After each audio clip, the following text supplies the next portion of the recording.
Okay, let's start by opening Garageband.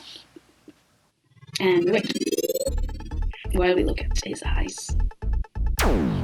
Okay, so if you've already made a song, it'll show up here. Otherwise, you can just go to File, New, or press Command N to get your empty project. Okay, so don't worry about any of this. I'll explain this later. For you right now, everything should be put in built-in input and built-in output. So built-in microphone and built-in output. Let's choose an empty project. Now, I'm just going to teach you a little bit about the software instrument to get acquainted with it. If this keyboard does not show up for you, all you have to do is go to Window and just click Show Musical Typing. Otherwise, you can press Command K. Right. If you ever want or are confused about anything in your GarageBand screen, you can always click on this Quick Help button, and it will basically tell you every detail about each and every button, anything that you want to know, anything you want to find out. Yeah, so if you're ever confused, just remember that you can click this. Now, as a novice, I once clicked this by mistake, and even though I understood most of what was happening already, I didn't know that you just had to click this to disable it. Okay, so mistakes happen for everyone. Anyway, okay, let's start with an easy tune. We just have to press this button or press R to record.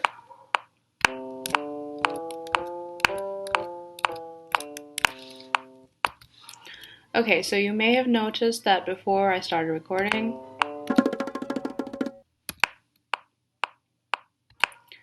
it gives me a count in. Okay, so it's basically counting 1, 2, 3, 4, and then it's recording what I want to record, right? So you can go adjust that over here by just clicking and unclicking, or if you want more bars to be counted in. So if I wanted 2 bars, and I start recording now, so it'll give me 2 bars. I hope you understand.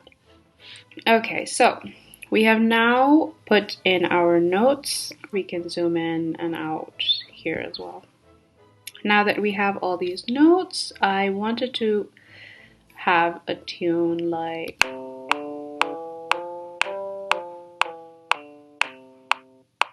but I want this to be a little longer. So the good thing about GarageBand is that you can edit each and every single note. As you can see, each green line corresponds to a note on the keyboard, just like how we played it. And if I want to make one shorter or longer, I can simply click and drag. Okay? Now, an interesting feature over here is something called time quantize. So basically what I did is I want to make sure that all of these notes start at the point where they should start. So when the beat starts, right? So if I want to do that, I can click and drag to select all of them like this. Or if I want to select it in a particular window, I can just press Command A and I can select all of them. Now, right now it's put at 1/16th. So I will quantize it.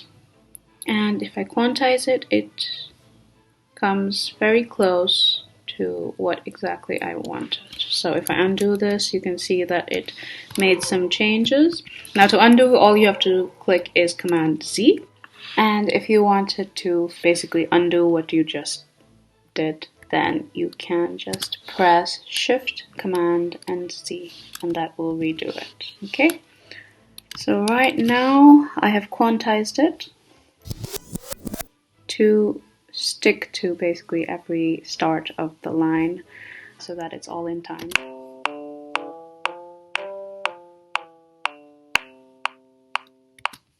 Now you may have noticed that all of these are really random. They start at a time that I specify, but they end at a different time. So I can individually adjust them or adjust them all together as well.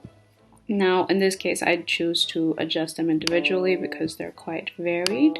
But if anybody does know a shortcut to make sure that all of these are the same time, please let me know. It would really help. Okay, so let's do it again.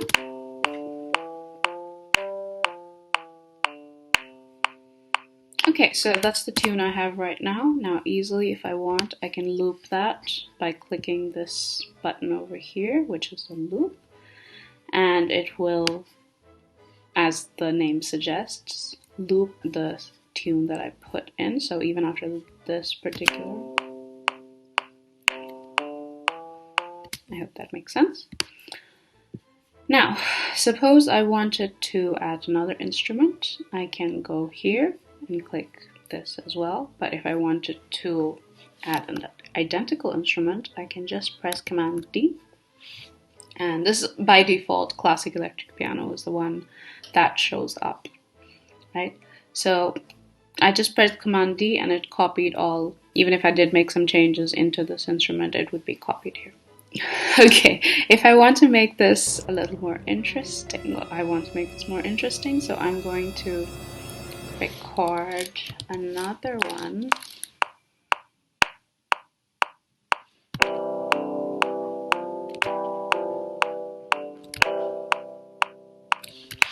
Okay, so right now I tried to record something and it went horribly wrong.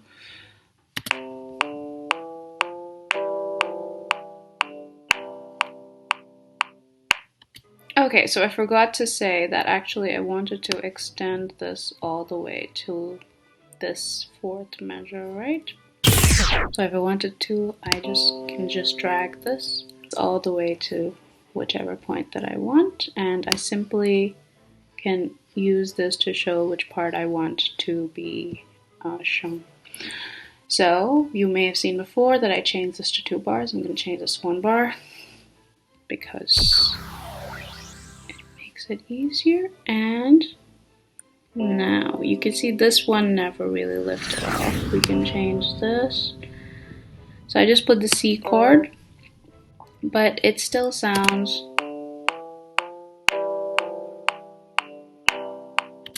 a bit boring to me. So what I'm going to do is actually going to copy this by pressing Command C. But before that, I'm going to quantize all of these like I did before. So I just selected all of them. Now I'm going to quantize it by pressing Q. And I'm just going to copy this, place the playhead here, paste it by using Command V. And I'm going to extend these all the way here. So let's do the same thing for this as well. Now I didn't put it in, but I would like to do that again. So I'm going to paste it. Now you see that it extended the play area, the kids' play area. So now here's a fun thing you can do. You can change the octave if you like, or you can change the note. So right now this is at C2. If I wanted to go to, say, C sharp, all I have to do is press Alt and press the up key. If I want to go up a half step, so right now it's in D, or if I want to go down, maybe I just use the down arrow. Okay, so similarly, if I wanted to do it for all 3 of them, I just have to press Alt, up, and do whatever I want, really. So now, if I want to do this for a whole octave, so instead of C2, I wanted to come up to C3, I just press Shift, Alt, and up to go up an octave, and to go down an octave, I just press it down. So right now I'm just going to put this up, I'm going to put this up by 2 octaves, and this down by 1 octave. So let's see how that sounds.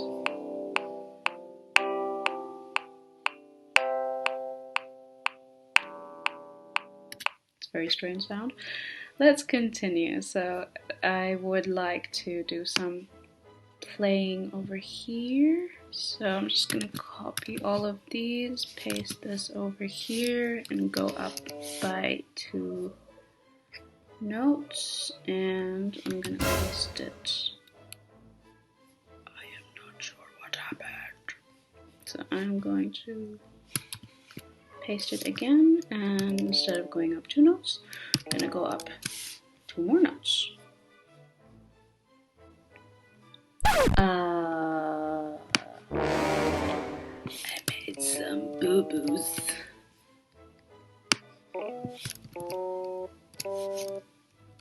Sure? Perfect. Now, let's see what it looks like. If only there was a fast forward. So that's how it sounds. Now I want to do a similar thing here. So I just selected all using Command A, Command C to copy, then Command V to paste. And now I'm going to make this go to D. Da-na, da-na, da-na-na-na-na-na.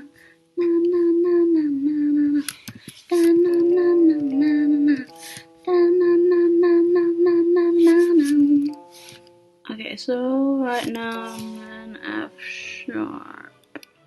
Methinks. Wait, is it right?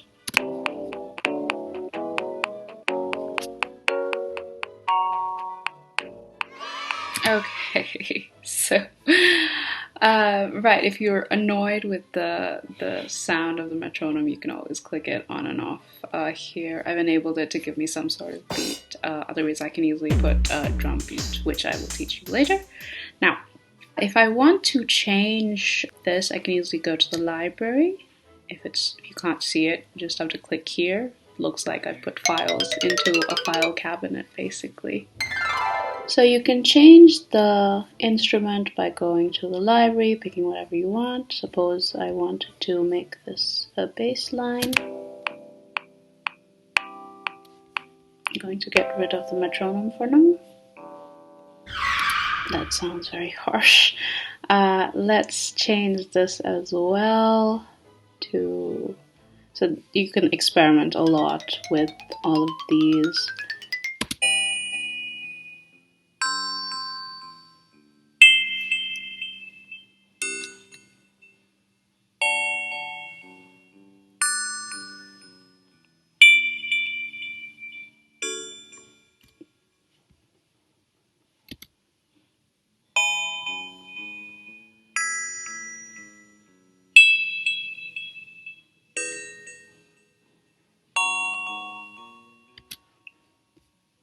So, I hope you've understood that, and I shall see you in the next session then. Toodaloo!